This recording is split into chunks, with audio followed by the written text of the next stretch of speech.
जानवी सभी को पटुओं की हवेली दिखाने के बाद बड़ा बाग ले गई। सभी बड़ा बाग में बनी छतरी को देख रहे थे जो लाइन में बनी हुई थी। ये एक शमशान घाट था जहां राजा रानियों की छतरियां बनी हुई थी। किट्टू बहुत गौर से छतरियों को देख रही। तभी किट्टू के फोन पर किसी का कॉल आता है। किट्टू थोड़ी दूर जाकर अपना फोन देखती है तो फोन पर शो हो रहे नाम को देखकर किट्टू थर थर कांपने लगती है। उसके हाथ से फोन छुटकर नीचे गिरता उससे पहले अन्य फोन कैच कर लेता है। अन्य को देख किट्टू अपना डर छुपाने की कोशिश करने लगती है। अन्य फोन वापस किट्टू को देते हुए बोला, क्या हुआ, तुम ठीक तो हो?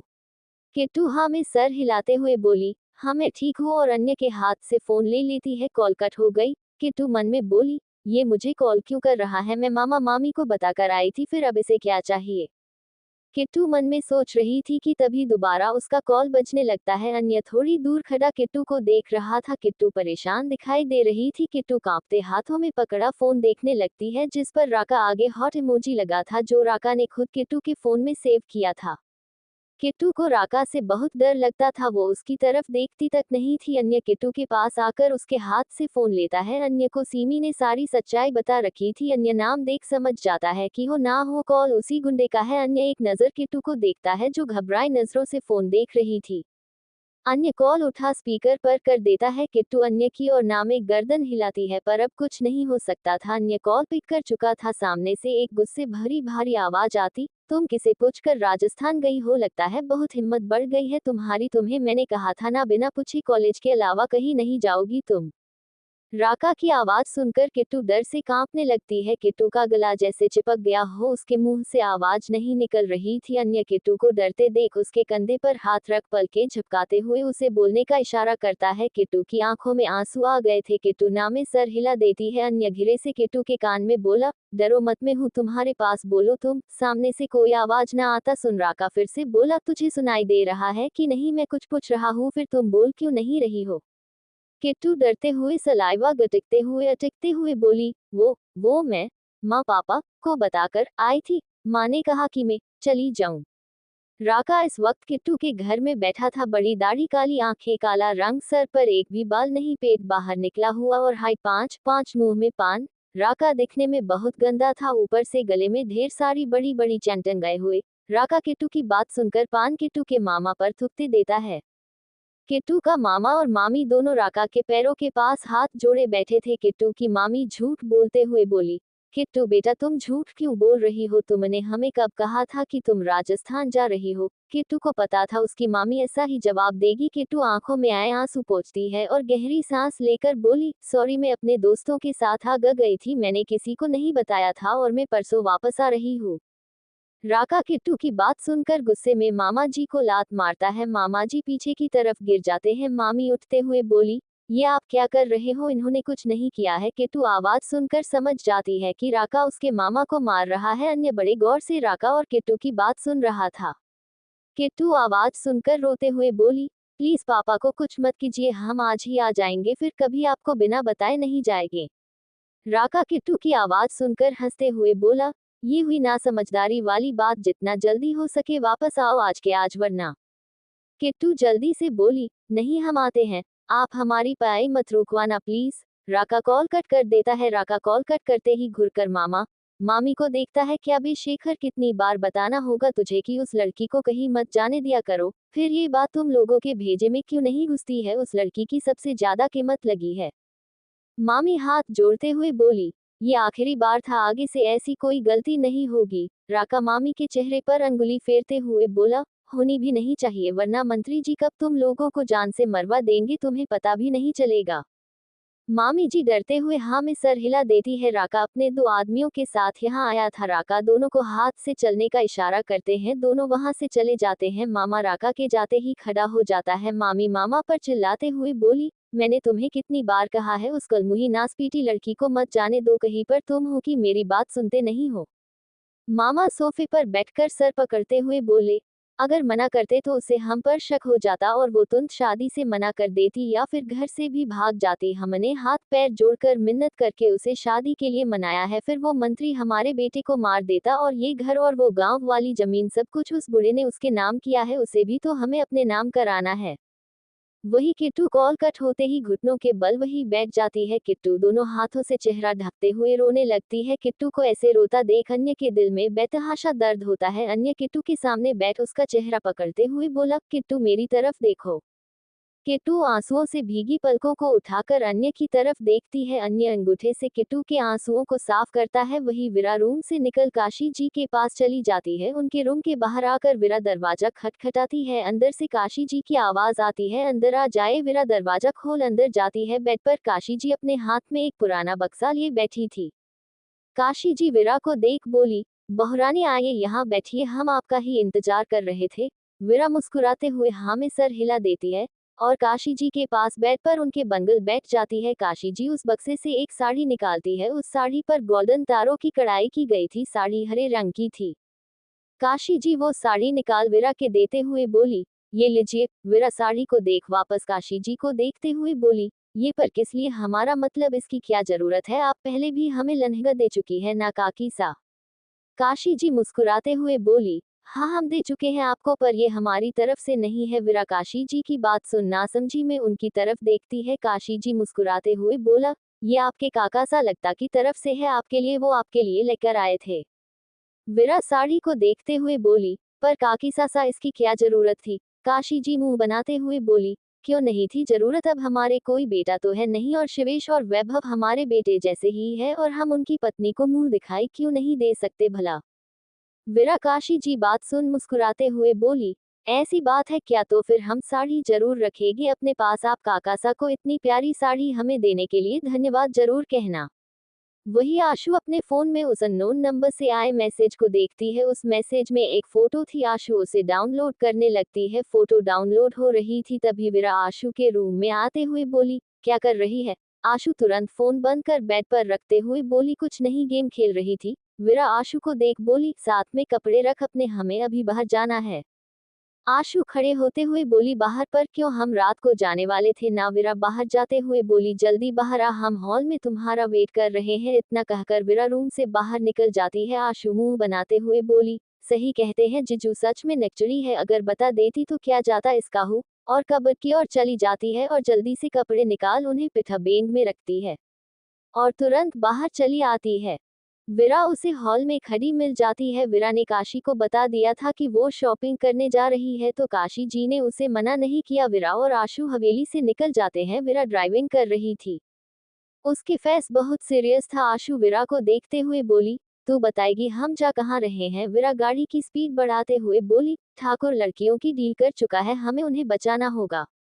आशु को ये सुन झटका लगता है। व्हाट, पर डील तो रात को होने वाली थी ना। वीरा गाड़ी 5वें गियर पर डालते हुए बोली, हाथी पर ठाकुर कुछ ज्यादा ही चालाक है, वो उन लोगों को बेवकूफ बना रहा है।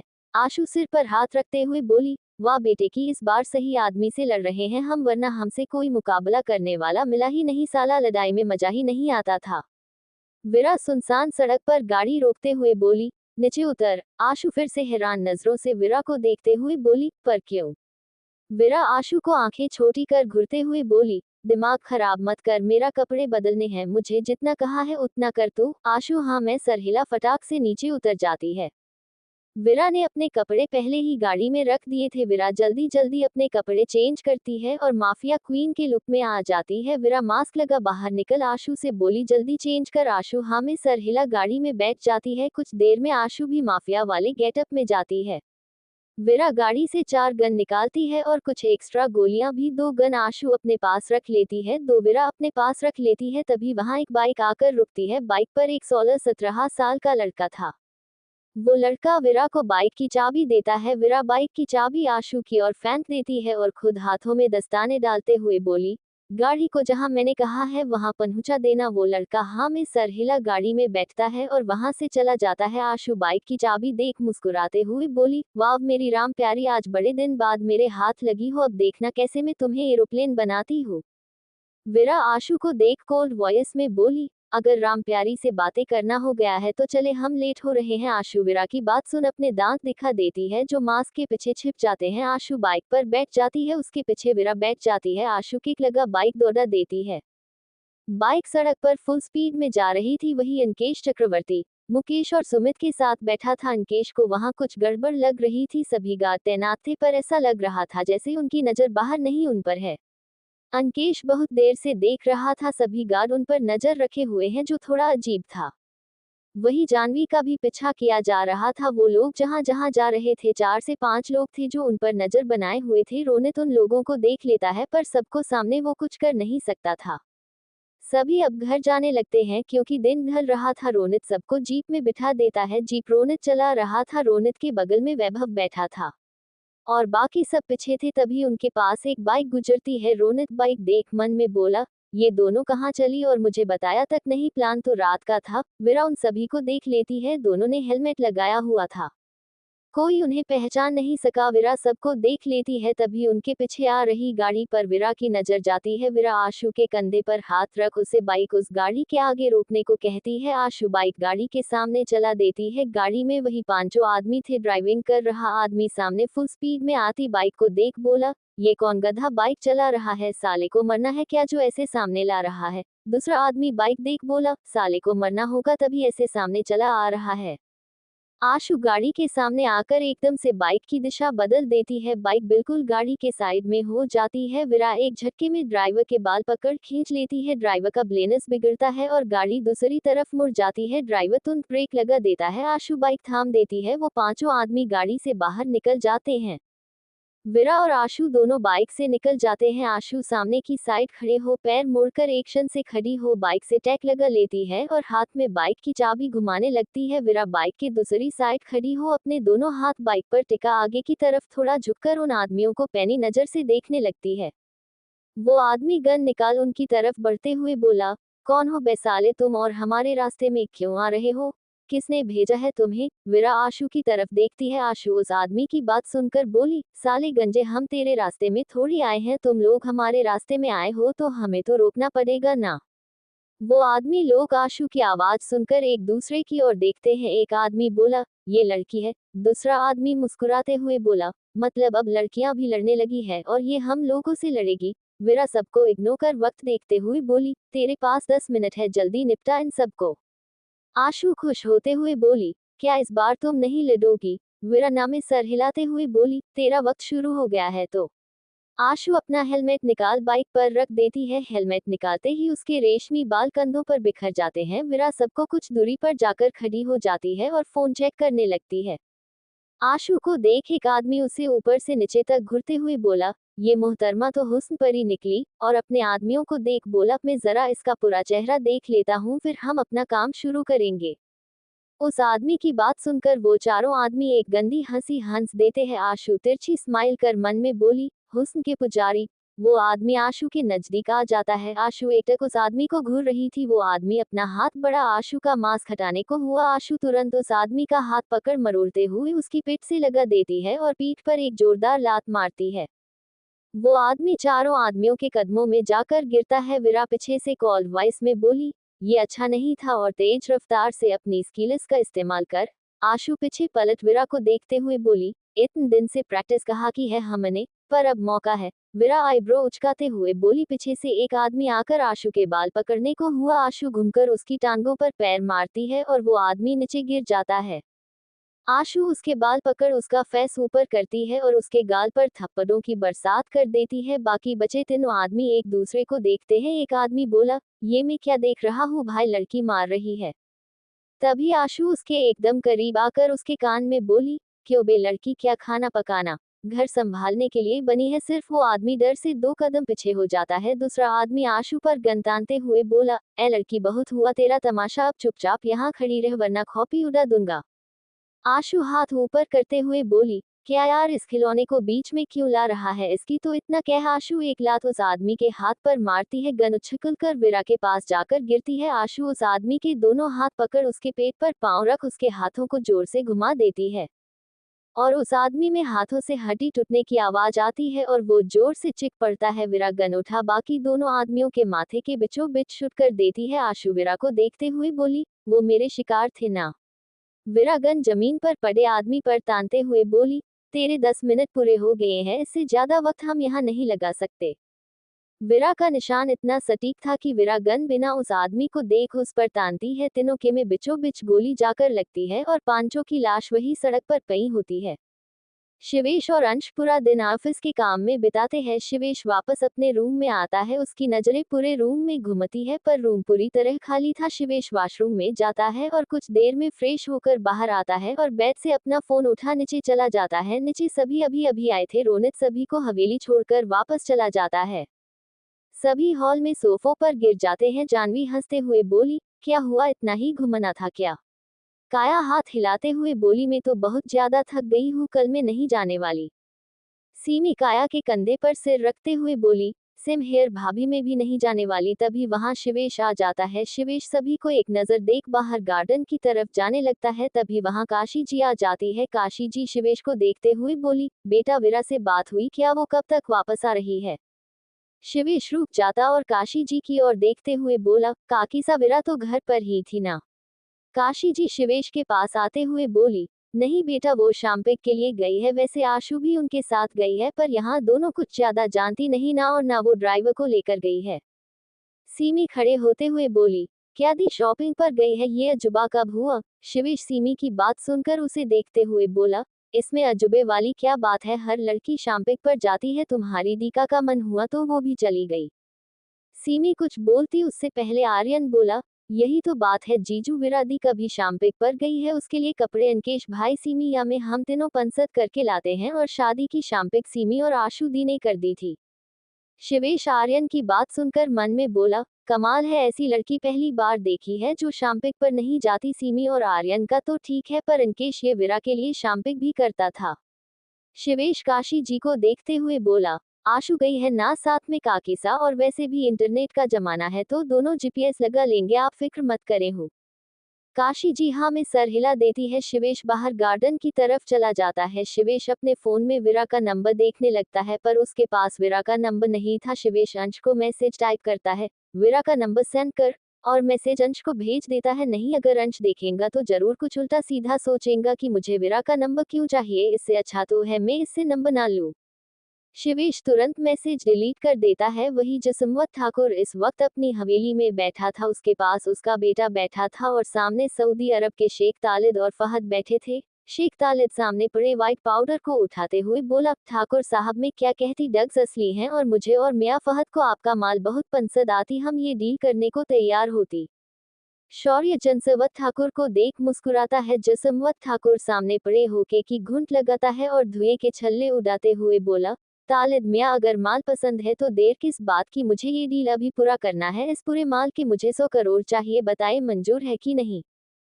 फहद तालिद को कुछ इशारा करता है। तालिद फहद का इशारा समझकर बोला, हमें आपकी डील मंजूर होती, माल मुंबई तक पहुंचा देती, हम तुमको तुम्हारा पैसा दे देती। इस बार शौर्य बोला, शेख साहब समझिए, आपका माल मुंबई के लिए निकल चुका है, आप बस पैसे रेडी रखें।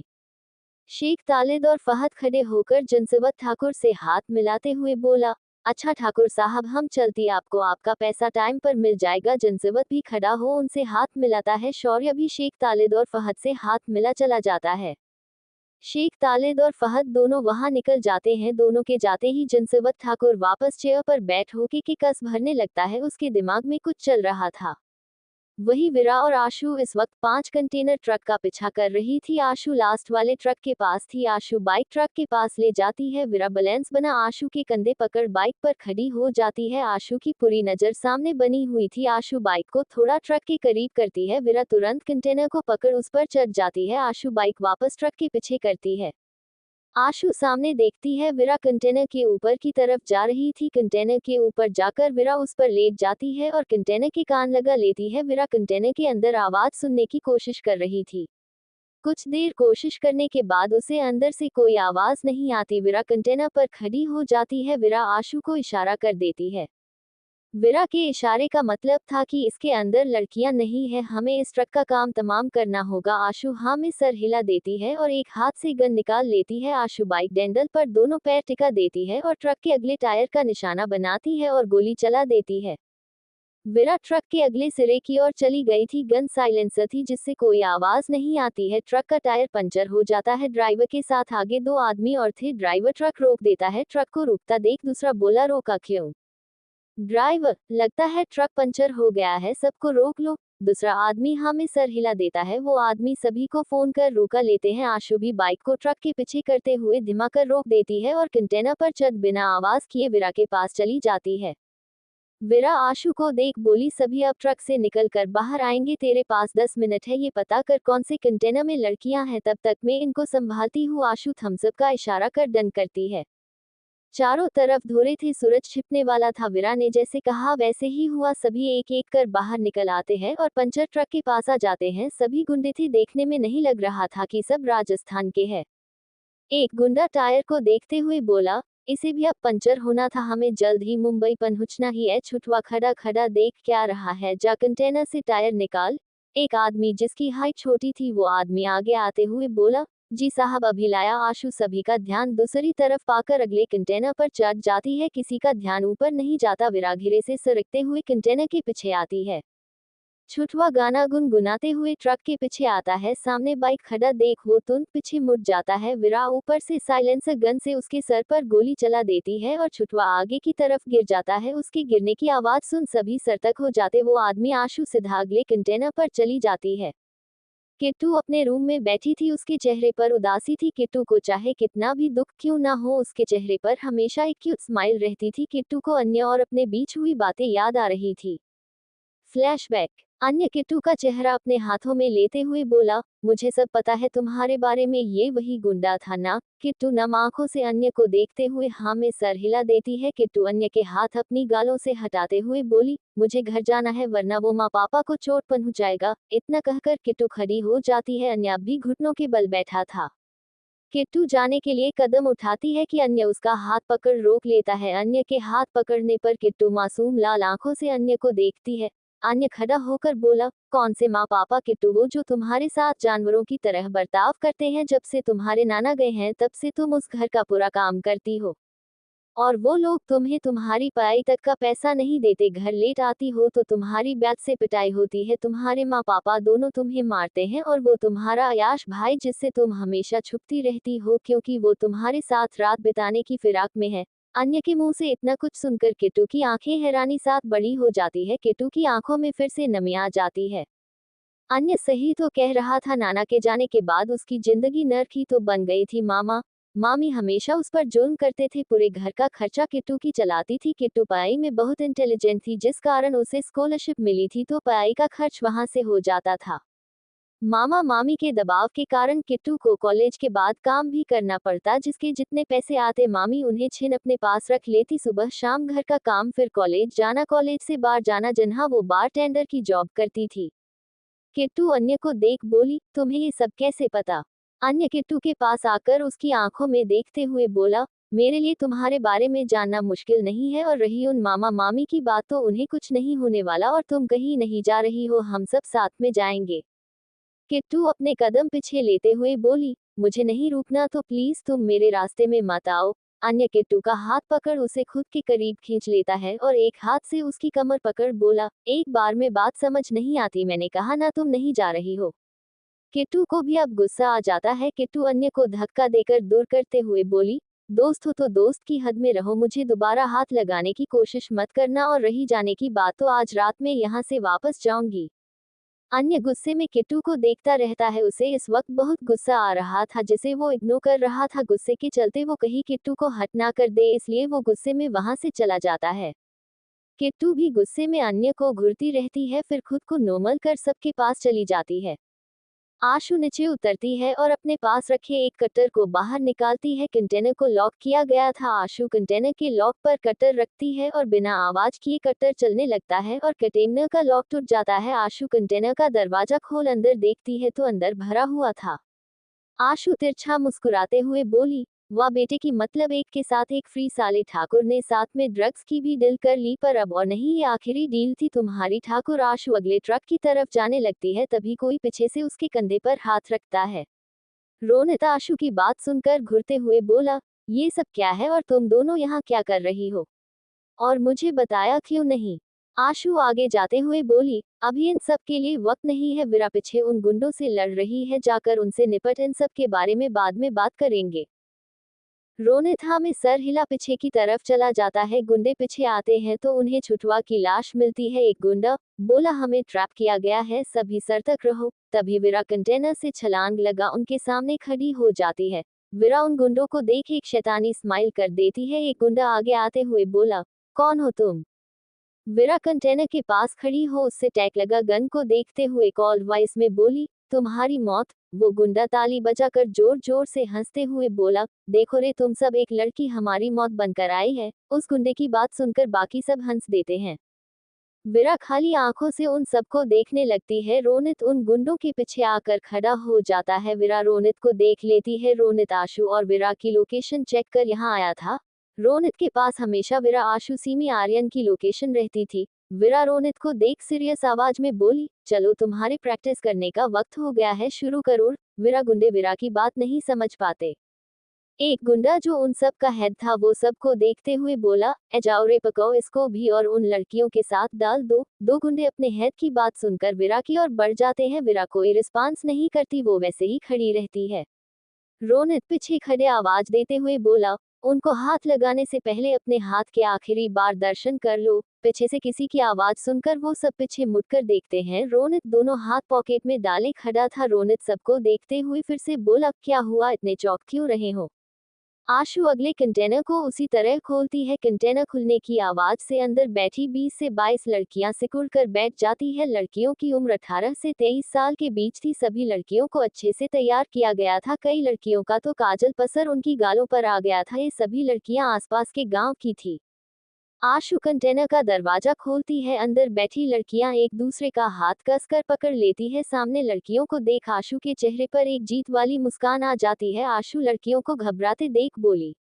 वही अंकेश इस वक्त चेयर पर बंधा था। उसके आसपास चक्रवर्ती, सुमित और मुकेश खड़े थे। जनसेवत ठाकुर अंकेश के सामने बैठा उसे देख रहा था। जनसेवत ठाकुर मूंछों पर बंट लगाते हुए बोला, बता क्वीन कौन है? अंकेश के माथे और होठों से हल्का हल्का खून बह रहा था। अंकेश हंसते हुए बोला, क्वीन तेरी मौत है ठाकुर। जनसेवत ठाकुर गुस्से में अंकेश के बालों को पकड़ उसका मुंह ऊपर करते हुए बोला, जनसेवत ठाकुर को कोई नहीं मार सकता, चाहे वो तेरी क्वीन ही क्यों ना हो। अंकेश फिर से जोर जोर से हंसने लगता है। अंकेश हंसते हुए बोला, तबाही है, वो तुम सब मिलकर उसकी जिंदगी में तूफान लाए थे, अब वो तुम सबको तड़पा तड़पा कर मारेगी। जनसेवत नासमझी में बोला, मतलब क्या है तुम्हारा, और हम कब क्वीन की लाइफ में तबाही लेकर आए? अंकेश जनसेवत ठाकुर की बात का कोई जवाब नहीं देता है। उसे जवाब न देता देख चक्रवर्ती बोला, चुप क्यों हो गया, बोलना। ठाकुर साहब जो पूछ रहे हैं उसका जवाब दे। वही वो दोनों गुंडे वीरा को पकड़ने को हुए कि वीरा एक पांव पर घूम दोनों को एक पैर मारती है। दोनों उछलकर कुछ दूर जाकर गिरते हैं। वीरा की आंखें गुस्से से लाल थी। दो आदमी रोहित को पकड़ने जाते हैं। रोनित दोनों को एक एक पंच मारता है। दोनों ही वही ढेर हो जाते हैं। अब वहां लड़ाई का माहौल बन जाता है। वीरा एक गुंडे का हाथ पकड़ मरोड़ देती है। उस गुंडे की चीख निकल जाती है। रोनित भी अब सबकी धुलाई करने लगता है। दोनों मिलकर सभी को पिटने में लग जाते हैं। एक साथ चार चार लोग दोनों पर वार कर रहे थे। दोनों के मुंह फास्ट थे। उनका एक वार सामने वाले की हड्डी तोड़ रहा है। तभी वहां आशु आ जाती है। सामने गुंडों को पिटता देख सब लड़कियों की आंखें हैरानी में बड़ी हो जाती है। और हैरानी और ज्यादा तब होती है जब वीरा को उन गुंडों के मारते देखती है। मानवी के लिए ये सीन किसी एक्शन मूवी देखने जैसा था। मानवी जिया से हाथ छुड़वाते हुए एक हाथ से सीटी बजाते हुए बोली, वाह फाइटर दीदी, और मारो इनको। और एक आदमी की ओर इशारा करते हुए बोली, और इस टिकलू को और ज्यादा मारो, इसने मुझे थप्पड़ मारा था, मेरे बाल पकड़कर मुझे घसीटा भी था, इसे सबसे ज्यादा मारना।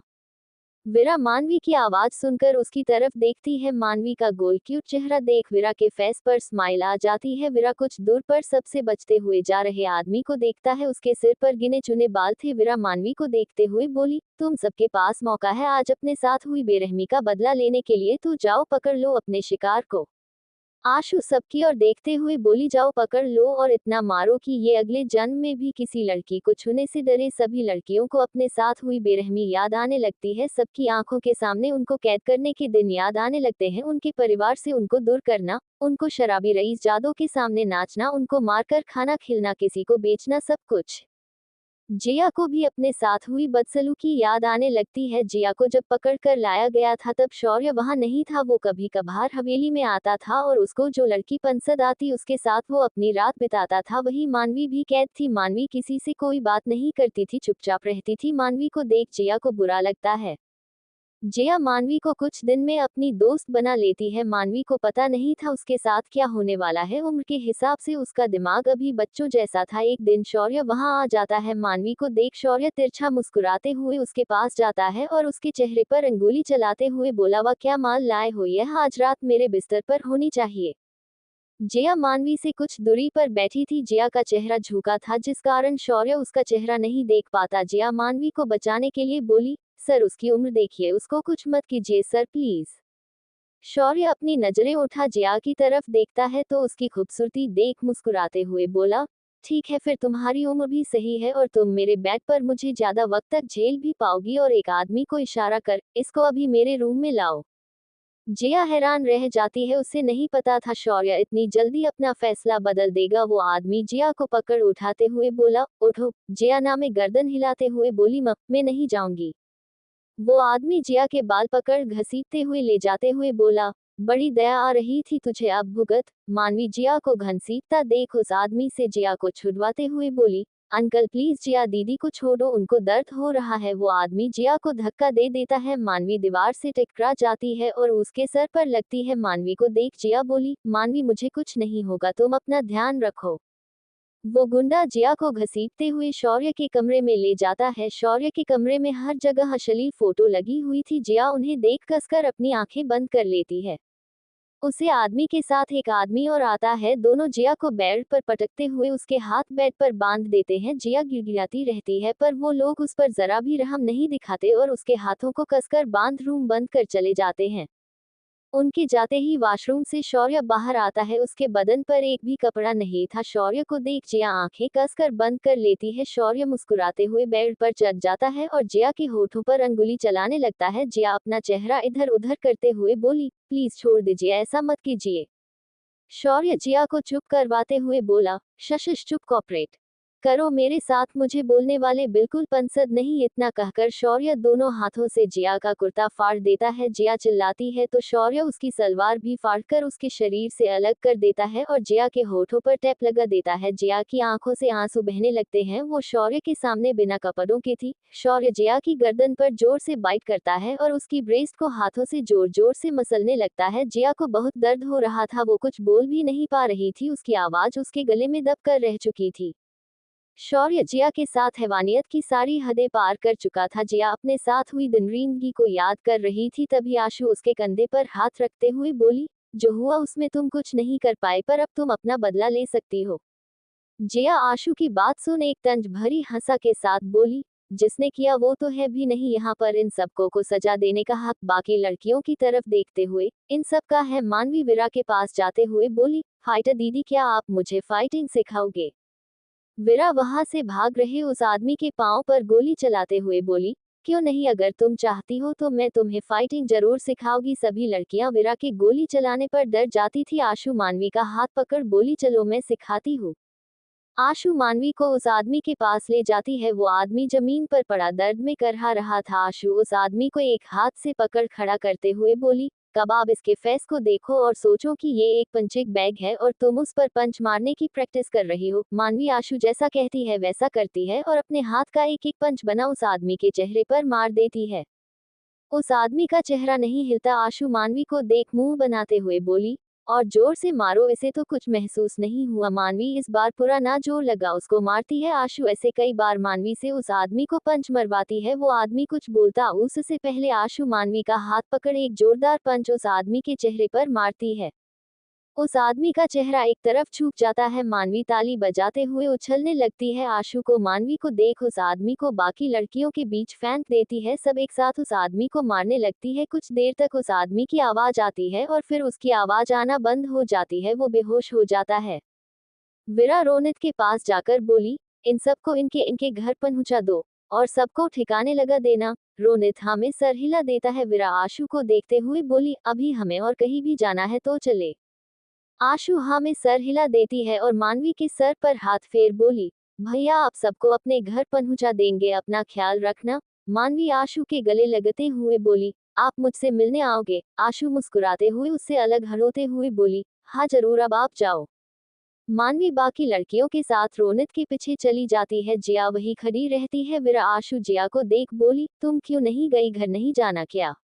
जिया ना हो में सर हिलाते हुए बोली, मेरा कोई घर नहीं है, मैं अनाथ हूँ। विरा जानवी की बात सुनकर बोली, हमारी टीम में शामिल होना चाहोगी? जिया विरा की बात पर उसकी तरफ देखने लग जाती है। आशु पॉकेट से रुमाल निकाल उसकी ओर फेंकते हुए बोली, ज्यादा मत सोचो, रोनित के साथ जाओ, वो तुम्हें सेफ जगह पहुंचा देगा। जिया मास्क ले हाँ में सर हिला देती है और उन लड़कियों के पास चली जाती है। शिवेश वैभव के अंदर जाते ही विरा के नंबर डायल कर देता है। विरा और आशु बाइक पर बैठे थे। अननोन नंबर से कॉल आता देख विरा कॉल कट कर देती है। विरा को नहीं पता था कॉल शिवेश का है। विरा बेचारी के पास शिवेश का नंबर होता तो पता होता, ना कहने को दोनों पति पत्नी है, पर ऐसे कैसे पति पत्नी है इनके पास, तो एक दूसरे के नंबर तक नहीं। शिवेश कॉल कट हो जाने पर फोन को घुर कर देखता है। ये समझती क्या है खुद को, इसकी हिम्मत कैसे हुई मेरा कॉल कट करने की? शिवेश बड़बड़ाते हुए दोबारा कॉल डायल कर देता है।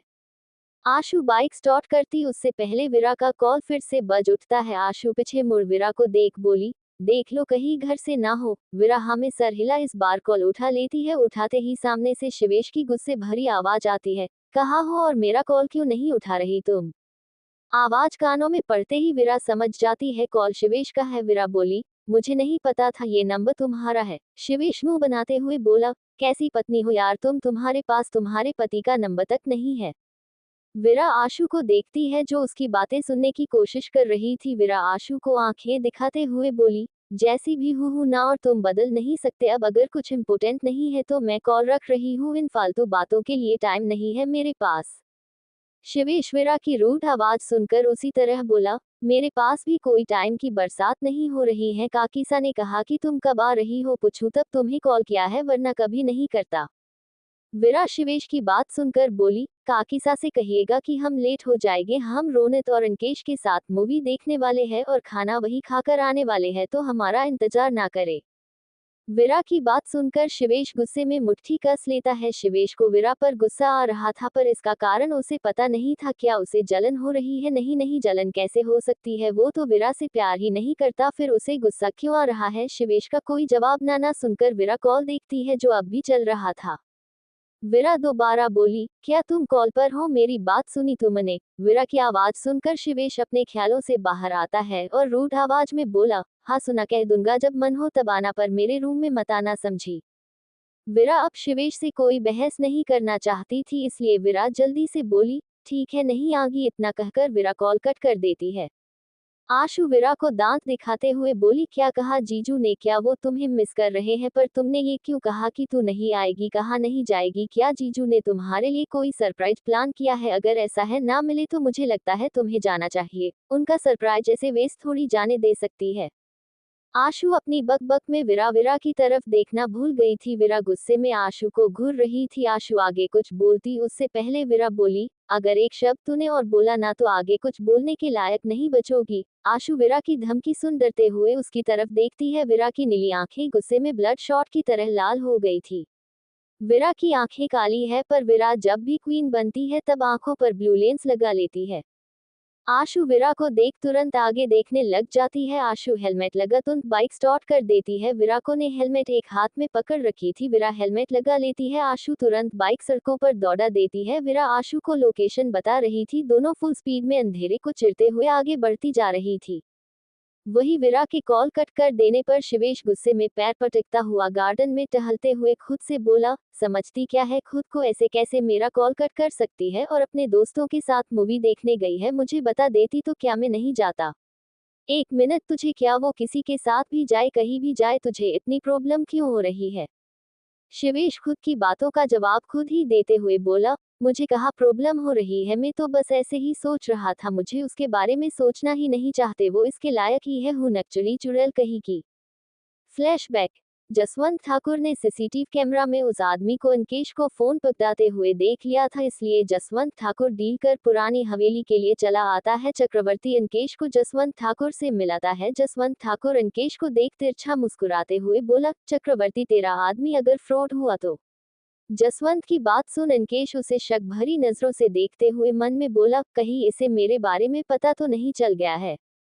चक्रवर्ती नाहों में सर हिला बोला, नहीं ठाकुर साहब, ये फ्रॉड नहीं हो सकता, इसे मैं बहुत वक्त पहले से जानता हूँ और ये तब से मेरे साथ काम कर रहा है। ठाकुर हंसते हुए बोला, अच्छा ये बात है तो तू मुझे बता, इसके आने के बाद तेरी कितनी डील पूरी हुई। चक्रवर्ती ठाकुर की बात के बारे में सोचने लगता है। अंकेश के आने के बाद उसकी एक भी डील पूरी नहीं हुई थी, हर डील बर्बाद हो गई थी और उसका नतीजा ये है कि चक्रवर्ती आज बैंकक्रप्ट होने की हालात में आ चुका है। पर उसने अंकेश पर कभी शक नहीं हुआ होता भी कैसे, अंकेश हमेशा अपनी बातों के जाल में उसे फंसा लेता था। वही जसवंत की बात सुनकर अंकेश को यकीन हो चला था कि ठाकुर को उस पर शक हो गया है, पर फिर भी अंकेश के माथे पर कोई सिकन नहीं होती, वो वैसे ही खड़ा रहता है। सुमिल खन्ना और मुकेश अरोड़ा दोनों चुपचाप खड़े उनकी बातें सुन रहे थे। जसवंत ठाकुर चक्रवर्ती की ओर देखते हुए बोला, क्या हुआ चक्रवर्ती, जवाब दे, कितनी डील हुई इसके आने के बाद। चक्रवर्ती जसवंत ठाकुर को देख सिर हिलाते हुए बोला, एक भी नहीं। जसवंत ठाकुर हंसते हुए बोला, और अब तक नहीं समझ पाया तू, और तूने इसे यहाँ भी बुला लिया। जसवंत ठाकुर आगे बढ़ चक्रवर्ती के कंधे पर हाथ रखते हुए बोला, तूने वो कहावत तो सुनी होगी, घर का भेंदी लंका ढाहे, और वही इसने तेरे साथ किया। फर्क बस इतना निकला कि विभीषण रावण का भाई था और इससे तेरा खून का रिश्ता तो नहीं, पर दोस्त जरूर बनाया था तुमने। जसवंत ठाकुर की बात सुनकर चक्रवर्ती अंकेश को गुस्से में घूरने लगता है। अंकेश चक्रवर्ती को देख हंसते हुए बोला, अब मुझे ऐसे क्यों घूर रहा है, मैंने तो नहीं कहा था मुझ पर आंख बंद भरोसा करो, तो मैंने भरोसा किया, उसका नतीजा ये निकला। तुम्हें नहीं लगता ये उसी तरह का है जिस तरह तुम लोग दूसरों के साथ करते हो। चक्रवर्ती गुस्से में अंकेश की कॉलर पकड़ लेता है। अंकेश उसके दोनों हाथ पकड़ खुद से दूर करते हुए बोला, रुको भाई, इतनी भी क्या जल्दी है। जसवंत ठाकुर चक्रवर्ती को देख बोला, ए चक्रवर्ती, अब पछताए छोड़ क्या, जब चिड़िया चुग गई खेत। और अंकेश नौ को देख आगे बोला, चल एक काम वैसे अच्छा हुआ, इससे पता तो चल जाएगा वो चिड़िया है कौन जिसने हमारी दिल होने से पहले ही खत्म कर देती है। वो चिड़िया है या कोई और। अंकेश कुछ नहीं कहता, उसके चेहरे पर अब भी एक तिरछी स्माइल थी। जसवंत ठाकुर अपने आदमियों को आवाज लगाते हुए बोला, ए पकाओ इसको और बिठाओ जरा इसे चेयर पर, इसकी खातिरदारी तो हम करते हैं। जसवंत ठाकुर का आर्डर सुनकर दो गार्ड आगे आ जाते हैं और अंकेश को पकड़ वहां रखी चेयर पर बांध देते हैं। अंकेश हिलता तक नहीं, वो लोग जैसे कह रहे थे वो उन्हें वैसा करने दे रहा था। जसवंत ठाकुर अंकेश के सामने वाली चेयर पर बैठकर बोला, चल बता किसने भेजा है तुझे यहाँ। अंकेश हंसते हुए बोला, और ना बताऊं तो। जसवंत ठाकुर गुस्से में मुट्ठी कसते हुए बोला, तो बहुत बुरा हाल होगा तेरा, मौत के लिए तड़पेगा पर तुझे मौत नहीं मिलेगी। अंकेश जसवंत ठाकुर की बात पर एक तंज भरी हंसी हंसते हुए बोला, और मौत चाहिए भी किसे ठाकुर, ऐसा कौन है जो मरना चाहता है, मैं तो बिल्कुल मरना नहीं चाहता। जसवंत ठाकुर मुस्कुराते हुए बोला, तभी तो कह रहा हूँ, बता किसके लिए काम करता है तू, वरना तेरा मरना पक्का है। अंकेश इस बार जोर से हंसते हुए बोला, मुझे मारना इतना भी आसान नहीं है, कोशिश करके देख लो तुम। जसवंत गुस्से में अपने आदमियों को आर्डर देते हुए बोला, ए मारो साले को। आदमी जसवंत का आर्डर मिलते ही अंकेश को मारने लगते हैं। अंकेश के होठों पर स्माइल अब तक थी। अंकेश को फिर भी कुछ ना बोलता देख ठाकुर अपने आदमियों को रोक देता है। आगे क्या बात हुई ये हमने कल के चैप्टर में पढ़ा था, अब इससे आगे का होगा। किट्टू रूम में बैठी अपना लगेज पैक कर रही थी, उसने जाने का पूरा मन बना लिया था, पर वो जाए कैसे, कोई भी उसे अकेला तो बिल्कुल नहीं जाने देगा, अब वो कैसे जाए। किट्टू मन में कुछ सोचते हुए बोली, आइडिया तो अच्छा है, फिर मैं जब इन लोगों से मिलूंगी तब क्या कहूंगी। किट्टू मन में सोचते हुए फिर बोली, हाँ लेटर लिख देती हूँ, उस पर सॉरी लिख दूंगी, कहूंगी कि पापा की तबीयत खराब हो गई तो मुझे जाना पड़ा। हाँ हाँ ये ठीक है। किट्टू टेबल की ओर चली जाती है और पेन पेपर उठा लेटर लिखने लग जाती है। अन्य किट्टू के रूम के बाहर खड़ा खिड़की से उसे देख रहा था। अन्य गुस्से में बोला, ये लड़की इतनी बड़ी डफ्फर कैसे हो सकती है, इसे इतना भी दिखाई नहीं देता कि उसके मामा मामी इसका फायदा उठा रहे हैं और ये उन्हें अपना अपना फायदा उठाने दे रही है। पर अब नहीं, तुम्हें मैं आज तो हरगिज नहीं जाने दूंगा। विरा और आशु कंठथला में जनसवत ठाकुर की पुरानी हवेली के पास पहुंच चुकी थी। आशु बाइक कुछ 1 किलोमीटर दूरी पर रोक देती है, दोनों वहां से पैदल आगे बढ़ते हैं और कुछ देर में उन्हें पुरानी हवेली नजर आने लगती है। आशु विरा को देख बोली, हम यहाँ तो पहुंच गए हैं, पर हम अंदर कैसे जाएंगे, यहाँ हर तरफ आदमी है। विरा हवेली को गौर से देखते हुए बोली, कुछ सोचते हुए बोली, चल पीछे चलते हैं, वहां से देखते हैं। आशु हाँ में सर हिला देती है। आसपास रेत थे, हवेली टिलों के बीच बनी हुई थी। दोनों बड़ी सावधानी से हवेली के पीछे चली जाती है। बाहर खड़े आदमी उन्हें देख नहीं पाते हैं, साथ में अंधेरा था और ऊपर से काले कपड़े, वो दोनों वैसे भी नहीं दिखाई दे रही थी। वही अनकेश को गार्डन में उल्टा लटकाया गया था और उसके नीचे आग जलाई गई थी। अनकेश का चेहरा आग से थोड़ी दूर था, उसके चेहरे पर जलन हो रही थी पर उसके फेस पर स्माइल अब भी थी। जनसेवत ठाकुर अनकेश से क्वीन के बारे में जानना चाहता था, पर अनकेश से कुछ उगलवाना इतना आसान नहीं था। तभी वहां शौर्य आता है। शौर्य जनसेवत ठाकुर को देखते हुए बोला, वो लोग उसे अब तक लाए क्यों नहीं है। जनसेवत ठाकुर अनकेश की वजह से पहले ही गुस्से में था। शौर्य की बात सुनकर उसे और ज्यादा गुस्सा आ जाता है। जनसेवत ठाकुर शौर्य को एक जोरदार थप्पड़ जड़ देता है। आसपास खड़े सभी लोगों की आंखें हैरानी से बड़ी हो जाती है। जनसेवत ठाकुर अपने बेटे से बहुत प्यार करता था। जनसेवत ठाकुर गुस्से में एक एक शब्द चबाते हुए बोला, कुछ देर तू खुद को शांत नहीं रख सकता? कहा ना आदमी उस लड़की को लाने गए हैं, फिर क्यों मेरा दिमाग खराब करने पे तुला है तू? शौर्य अपनी गाल पर हाथ रखे जनसेवत ठाकुर को देख रहा था। अनकेश हंसते हुए बोला, कंट्रोल ठाकुर, कंट्रोल बेटा है तेरा। ऐसे सब के सामने जवान बेटे पर हाथ नहीं उठाना चाहिए, वरना बेटे को भी गुस्सा आ जाता। और वो, तू चुप कर, बिल्कुल चुप, अगर एक शब्द बोला ना। और अनकेश का दोनों हाथों से गला पकड़ दबाते हुए ठाकुर आगे बोला, तेरा क्रियाक्रम यही कर दूंगा। तभी एक गोली हवा को चिरते हुए बिना आवाज के जनसेवत ठाकुर के कंधे पर आकर लगती है। जनसेवत ठाकुर की चीख निकल जाती है और वो अपने हाथ को पकड़ जमीन पर बैठ जाता है। सभी चौंकने हो जाते हैं क्योंकि गोली की आवाज कहीं से भी नहीं आई थी। जनसेवत ठाकुर इधर उधर देखते हुए बोला, ऐ कौन है सामने? आया ऐसे छुपकर वार क्यों कर रहा है? अनकेश के चेहरे पर स्माइल और लंबी हो जाती है। अनकेश हंसते हुए बोला, वही है जिसके बारे में तू जानना चाहता था। और तू और तेरे आदमी अंधे हैं क्या? वो तेरे सामने ही है। क्वीन की फितरत में छुपकर वार करना नहीं लिखा है। जनसेवत ठाकुर इधर उधर देखता है, साथ में चक्रवर्ती, मुकेश अरोड़ा, सुमित खन्ना और शौर्य भी देखने लगते हैं। तभी आशु की आवाज आती है, ठाकुर साहब जरा ऊपर नजर डालिए और देखिए जब मौत सामने हो तो कैसी दिखती है। इस वक्त रात के 8 बज चुके थे। अर्पिता और रुद्र दोनों जयपुर पहुंच गए थे। अर्पिता सीधे सिटी हॉस्पिटल जाती है। हॉस्पिटल में सर्जरी के सारे इंतजाम किए जा चुके थे। अर्पिता के साथ रुद्र भी हॉस्पिटल में जाता है। हॉस्पिटल में ऑपरेशन की पूरी तैयारी हो गई थी।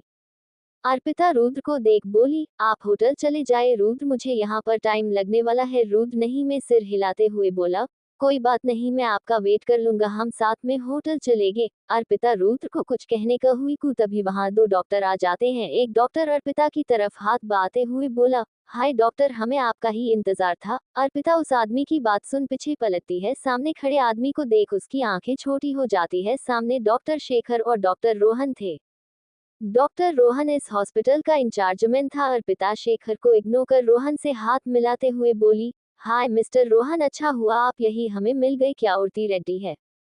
रोहन हाँ में सर हिलाते हुए बोला, जी सब रेडी है, हमें आपका ही इंतजार था। और पास खड़े शेखर की ओर इशारा करते हुए बोला, डॉक्टर शेखर भी आपके साथ सर्जरी करने वाले हैं। अर्पिता रोहन की बात सुनकर शेखर को घूरते हुए बोली, मिस्टर रोहन, पेशेंट की जो कंडीशन है उस हिसाब से शेखर मेहरा उनकी सर्जरी कर सकते थे, आपको मुझे इतना अर्जेंट बुलाने की जरूरत नहीं थी। रुद्र, अर्पिता की आवाज में उसका गुस्सा भांप गया था। रुद्र का ध्यान शेखर पर चला जाता है। 5'11" हाइट, गोरा रंग, नीली आंखें, जेल से सेट बाल और परफेक्ट बॉडी। शेखर इस वक्त ब्लैक ड्रेस में था, ऊपर उसने व्हाइट डॉक्टर कोट पहन रखा था। शेखर अर्पिता का ताना समय रहा था। शेखर रोहन से बोलने से पहले बोला, मिस अर्पिता, हमें अब सर्जरी के लिए चलना चाहिए। रोहन अर्पिता को देख बोला, क्या आप लोग एक दूसरे को पहले से जानते हैं? शेखर और अर्पिता साथ में बोलते हैं, शेखर हाँ, अर्पिता ना। अर्पिता शेखर को बुरी तरह घूरने लगती है। रुद्र दोनों को देख अर्पिता पर अपनी नजरें गड़ाते हुए बोला, अर्पिता अपने काम पर ध्यान दो and out the best. Arpita Rudra की आवाज सुन उसकी ओर देखती है। शेखर रुद्र को देख उसे घूरते हुए बोला, ये कौन है? अर्पिता रोहन और शेखर को देख एक शातिर मुस्कान मुस्कुराते हुए बोली, ओह ये मेरे हस्बैंड रुद्र रायजादा। अर्पिता की बात सुनकर शेखर को शौक लगता है। वो बड़ी बड़ी आंखें कर अर्पिता को घूरने लग जाता है। रुद्र को भी अर्पिता की बात सुन खांसने लगता है। अर्पिता रुद्र की पीठ सहलाते हुए बोली, बेबी क्या हुआ, तुम ठीक हो ना? रुद्र हाथ का इशारा करते हुए बोला, हूँ मैं ठीक हूँ। और अर्पिता के कान के करीब हो घेरे से बोला, मैं तुम्हारा हस्बैंड कब बना? अर्पिता जबरदस्ती दांत दिखाते हुए शेखर और रोहन को देख घेरे से बोली, चुपचाप खड़े रहो तुम। और शेखर को देख रुद्र की गाल पर किस कर देती है। शेखर गुस्से में अपनी मुट्ठी कस लेता है। रुद्र बेचारे को एक शौक और लगता है, पर इस बार वो कोई रिएक्ट नहीं करता। रोहन अर्पिता को देख बोला, मैम क्या हम चले? अर्पिता हाँ में सर हिला देती है और शेखर और रोहन के साथ वहां से उनके केबिन की तरफ चली जाती है। रुद्र अर्पिता को जाते देखता रहता है। कुछ वक्त बाद अर्पिता डॉक्टर की कॉस्ट्यूम पहने बाहर निकलती है और मास्क लगा लेती है। इस वक्त अर्पिता काफी प्रोफेशनल लग रही थी। रुद्र तो अर्पिता को बस देखता ही रह जाता है। अर्पिता एक नजर रुद्र को देखती है और ओटी के बाहर पेशेंट के परिवार वालों से मिलोड़ती में चली जाती है। शेखर अंदर पहले से ही मौजूद था। कुछ देर बाद ओटी के बाहर वाली रेड लाइट जल जाती है। शिवेश अपने मन की दुविधा को बाहर गार्डन में छोड़ अंदर चला आता है। उसके अंदर आते ही काशी जी आवाज लगाते हुए बोली, शिवेश बेटा खाना बन गया है, आ जाओ खाना खा लो। और आपकी विरा से बात हुई? क्या कहा उन्होंने? कब तक आ रही है वो? शिवेश काशी जी की आवाज सुन अपने कदम डाइनिंग हॉल की तरफ बढ़ा देता है। डाइनिंग हॉल में सभी मौजूद थे। शिवेश अंश के पास खाली चेयर पर बैठते हुए बोला, वो काकीसा उसे आने में वक्त लग जाएगा। अंकेश और रोनित भी उनके साथ है और चारों दोस्तों ने मिलकर मूवी प्लान कर लिया है, तो वो खाना बाहर से ही खाकर आने वाले हैं। और उसने कहा ही कि आपसे कह दूं कि आप उनका इंतजार ना करें, खाना खाकर सो जाए। शिवेश की पूरी बात सुनकर सीमी ने जो खाने की बाइट खाई थी उसके गले में अटक जाती है। सीमी खांसने लगती है। सबका ध्यान सीमी पर चला जाता है। आर्यन और वैभव सीमी के पास बैठे थे। दोनों अपना अपना गिलास सीमी के आगे कर देते हैं। सीमी आर्यन का गिलास पकड़ पानी पी लेती है। वैभव मुंह बनाते हुए रह जाता है। काशी जी सीमी को देखते हुए बोली, बेटा आराम से खाना, कहीं भागा नहीं जा रहा है। सीमी मुंह बनाते हुए बोली, काकीसा खाने की वजह से नहीं, जीजू की बात सुनकर ठसका लगा। शिवेश सीमी को घूरते हुए बोला, मैंने क्या कोई जोक सुनाया था? सीमी हाँ में सर हिलाते हुए बोली, जोक ही लग रहा है जीजू। कभी काकीसा कहती है दी शाम पिक पर गई है, जो बात में जैसे तैसे कर हजम कर पाई थी, और अब आप कह रहे हो दी मूवी देखने गई है। आज तक दी ने फोन में एक रील तक नहीं देखी, आप मूवी का कह रहे हो? मतलब क्या है तुम्हारा? क्या मैं झूठ बोल रहा हूँ? तुम्हारी दी ने मुझे यही कहा तो मैंने यही बता दिया। सीमी शिवेश की बात सुनकर कंधे उचकाते हुए बोली, मुझे नहीं पता आप झूठ बोले या सही, पर मेरी दी शादी होते ही इतनी बदल जाएगी मुझे नहीं पता था। शिवेश सीमी को देख बोला, अब बातें बहुत हो गई, चुप करके खाना खाओ तुम। सीमी हाँ में सर हिला खाना खाने लगते हैं। पर शिवेश के दिमाग में सीमी की बात किसी टैप रिकॉर्डर की तरह चल रही थी। आशु की आवाज सुन सभी ऊपर देखते हैं। विरा और आशु दोनों हाथ में गन लिए ऊपर खड़ी थी। सभी गार्ड दोनों पर निशाना बना लेते हैं। जिनसवत विरा और आशु को देख हंसते हुए खड़ा होकर बोला, ओ तो आखिर क्वीन के दर्शन हमें हो ही गए। विरा एक हाथ में गन लिए अंकेश को उल्टा लटकाए हुए रस्सी पर चला देती है। अंकेश की नजर विरा पर थी और गोली रस्सी के लगते ही अंकेश दूसरी ओर जंप कर देता है। अंकेश अपने हाथ पीछे से साइड कर देता है। विरा तुरंत दूसरी गोली चलाती है। अंकेश के हाथों की रस्सी टूट जाती है। कोई समझ पाता यहाँ क्या हो रहा है? उससे पहले अंकेश उनकी पकड़ से आजाद था। अंकेश के आजाद होते ही दोनों छत से नीचे जंप कर जाती है। सभी आंखें फाड़े दोनों को देख रहे थे। दोनों के मुंह काफी फास्ट थे, कोई कुछ समझ भी नहीं पा रहा था। दोनों की ड्रेस से में एक रस्सी लगी हुई थी जो चुंबकीय थी। दोनों उसके सहारे कुछ सेकंड में नीचे आ जाती है। विरा अंकेश की ओर गन फेंकती है। अंकेश गन तुरंत पकड़ लेता। गन साइलेंसर थे, उसकी आवाज नहीं आ रही थी। विरा आशु एक हाथ में गन की गोली ले लेती है और दूसरे हाथ में गन पकड़ वहां खड़े आदमियों पर चलाने लगती है। साथ में अंकेश भी सब पर गोलियां बरसा रहा था। जनसवत ठाकुर के सभी आदमियों को जब तक समझ आता तब तक गोली उनके शरीर में जा चुकी थी। एक एक कर सभी आदमी मर रहे थे। कुछ आदमी वापस उन पर गोली चलाने लगाते। विरा और आशु घूमकर अपनी जगह बदल लेती है। चक्रवर्ती, मुकेश, सुमित और शौर्य वहां रखी चेयर को अपने हाथ में उठा आगे कर लेते हैं। जनसवत ठाकुर तो वहां रखी टेबल के नीचे छुप गया था। कुछ देर की गोलाबारी में जनसवत ठाकुर के सभी आदमी जमीन पर ढेर पड़े थे। जनसवत ठाकुर ने जितनी सिक्योरिटी टाइट कर रखी थी उसका कोई फायदा नहीं हुआ। साधारण सी दिखने वाली इन दोनों लड़कियों ने कुछ पल में ही जमीन पर लाशों का ढेर लगा दिया था। आशु अंकेश को देख बोली, तुम ठीक हो? अंकेश हाँ में सर हिला देता है। उसके चेहरे और हाथों पर चोट के निशान दिखाई दे रहे थे। आशु आसपास देखते हुए बोली, अबे बेटे की ये ठाकुर कहाँ गया? विरा आशु के सर पर पीछे से मारते हुए बोली, तुझे कितनी बार कहा है ऐसे शब्दों का यूज मत किया कर, बिल्कुल टपोरी लगती है तू। अंकेश, चक्रवर्ती, मुकेश, सुमित और शौर्य को देखता है जो चेयर हाथ में लिए उन्हें देख रहे थे। विरा टेबल के पास आ पंजों के बल बैठते हुए कोल्ड आवाज में बोली, क्या हुआ ठाकुर साहब, इतने में डर गए, अभी असली धमाका देखना तो बाकी है। जनसवत ठाकुर के माथे पर पसीना आ गया था। मौत होती कुछ ऐसी है, अच्छे अच्छे को डरने पर मजबूर कर देती है। जनसवत टेबल के नीचे से निकल खड़ा हो जाता है। वीरा जनसवत के पास खड़ी हो उसके चारों ओर चक्कर लगाते हुए बोली, चलो कुछ पुराने दिन याद करते हैं। जनसवत ठाकुर वीरा की और नासमझी में देखते हुए बोला, कौन हो तुम और क्यों पीछे पई हो हमारे। वीरा नीचे गिर चेयर पर पांव मारती है, चेयर सीधी हो जाती है। वीरा उस पर बैठ पैर पर पैर रखते हुए बोली। फ्लैशबैक। विक्रम जी वीरा और सीमी को कोलकाता की ट्रेन में बिठा देते हैं। कुछ देर में एक ही प्लेटफॉर्म से दो गाड़ियां एक साथ निकलती है, एक बनारस के लिए और दूसरी कोलकाता के लिए। विक्रम जी का पीछा कर रहे आदमी ने किसी को कॉल करके बता दिया कि विक्रम ने अपनी बेटियों को कोलकाता ट्रेन में बिठा दिया है और ट्रेन वहां से निकल चुकी है। पर विक्रम जी ने पहले ही मनोज जी को आगाह कर दिया था और मनोज जी उसी ट्रेन के डिब्बे में मौजूद थे जिसमें विक्रम जी ने वीरा और सीमी को बिठाया था। मनोज जी ट्रेन चलने से पहले ही वीरा और सीमी को दूसरी तरफ से ट्रेन की पटरियों पर उतार खुद उतर जाते हैं और बनारस की ट्रेन में चढ़ जाते हैं। वीरा ने लास्ट बार अपने पापा को देखा था। वीरा को कहीं ना कहीं पता था, उसके मन में एक अजीब सी बेचैनी घर कर गई थी। शायद वो जान गई थी कि वो लास्ट बार अपने पापा को देख पा रही है। वीरा की आंखें नम थी पर फिर भी वो आंसुओं का एक कतरा अपनी आंखों से बाहर नहीं आने देती है और सीमी को गोद में बिठा मनोज जी के साथ बनारस चली जाती है। वही विक्रम जी दोनों को छोड़ वापस अपने घर आ जाते हैं। उनकी आंखों में नमी थी अपनी बेटियों को खुद से दूर करने की, पर उनके लिए ये करना जरूरी था। विक्रम जी हॉल में खड़े अपने खाली घर को देख रहे थे, तभी उन्हें अपने पीछे से एक आवाज सुनाई देती है, तो छोड़ आया अपनी बेटियों को। पर फिक्र मत कर, तेरे साथ साथ वो भी तेरे पीछे आ जाएगी।